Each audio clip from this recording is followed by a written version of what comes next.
బూతులు తిట్టి కొట్టాలా పైలా నా కొడుకు ఓపెన్ చేసిందని ఓపెన్ గా చెప్తున్నా భాష కూడా అంత నీచంగా మాట్లాడి కొట్టాడు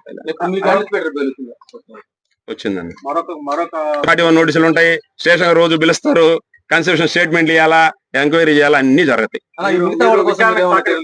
జరిగింది చెప్తా నిర్భయంగా. భగవంతుడు నేను చేసిన పాపంలో నేను ఉన్నాను అనే దానికి ఉంది కాబట్టి మీరు అంటున్నారు కాబట్టి, ప్లస్ రామిడి ప్రతాప్ కుమార్ తెలివిగా చెప్తాను. మీరేనా కాదు, నా చట్టం పేరు పెట్టారు, నేను ఒప్పుకుంటున్నా, నేను జరిగింది కూడా చెప్తున్నా. నేను పోలా, తర్వాత నేను కొట్టిన తర్వాత పోయి అక్కడికి నేను చెప్తున్నా వాస్తవంగా. అందరు ఆడే ఉన్నారు. లేరే మీతో పాటు మిగతా నిందితులు కేసులో హెల్ప్ చేయబోతున్నారు.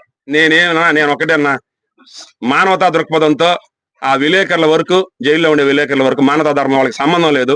పాపం అన్యాయంగా వాళ్ళని బలిపోసం చేశాడు. వాళ్ళ వరకు ఏదన్నా అతను కానీ బెయిల్ పట్టించుకోకపోతే నేను పట్టించుకొని నేను బెయిల్ తీసుకొస్తాను, అంతవరకు సాయం చేస్తాను. ఫైనల్ గా మీరు పోయే సమయం ఏ సమయానికి మీరు అక్కడికి పోయారు? మీరు పోయినప్పటికీ అక్కడ మొత్తం జరిగిపోయింది. 12:30కే అంటే 1:30కే జరిగిపోయింది ఆల్మోస్ట్. మాజీ ఎమ్మెల్యే గారు ఉన్నారు, స్పాట్ లో ఉన్నారు. పోలీసులు కూడా దీంట్లో ప్రముఖ పాత్ర పోషించారనేది. పోలీసులు బాబు మనం తప్పన ఏదైనా ఒకటి రాజకీయాల్లో ఇవాళ డిఎస్పీ గారు నిజాయితీగానే అతను ఉద్యోగం చేసి వెళ్ళిపోయి తప్పితే అన్న ఆ విషయం నాకైతే తెలియదు అన్న.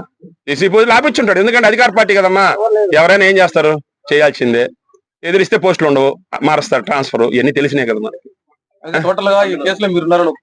ఎవరు? నేను తప్పు చేసిన దానికి ఈ రోజు జరిగిన విషయంలో 100% రామిడి ప్రతాప్ రెడ్డి ఆదేశాలకు మనం ఎదురు చెప్పినా తప్పని పరిస్థితి నాయకుడితో ప్రయాణం చేసిన దానికి ఈ రోజు మేము శిక్ష అనుభవిస్తున్నాం.